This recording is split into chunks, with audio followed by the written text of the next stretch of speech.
ভাই বিশ্বাস করেন, এমন একটা রাস্তাতে যাচ্ছিলাম রাত্রের বেলা, রাত্রে একা একা, একদম পুরা শুনশান, কোনো বাড়িঘর ছিল না। এইখান দিয়ে দিনের বেলায় কোনো লোক যাইতে ভয় পায়। তো সেই ক্ষেত্রে এইখান দিয়ে রাত্রের বেলা গাড়ি চালানোটা এতটাই টাফ ছিল। অনেকখানি রাস্তা, প্রায় 10 কিলোমিটার রাস্তায় কোনো বাড়িঘর কিচ্ছু ছিল না। মানে ভয়ে একদম পশম সুদ্ধা খাড়া হয়ে যাচ্ছিল। আর হর্ন দিতে দিতে মানে কি বলবো, আসলে অমায়িক ভয়ানক একটা রাস্তা।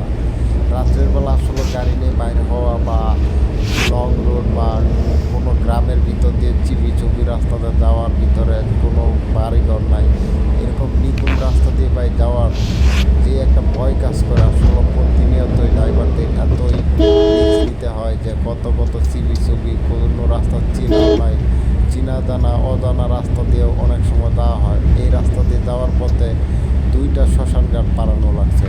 মানে এত ভয় লাগছিল যে কি বলবো, একা একা যাচ্ছিলাম, সেই ক্ষেত্রে প্রচুর ভয় পাইছি। কিন্তু আসলে কিছু করার নাই, গাড়ি তো নিয়ে যেতেই হবে।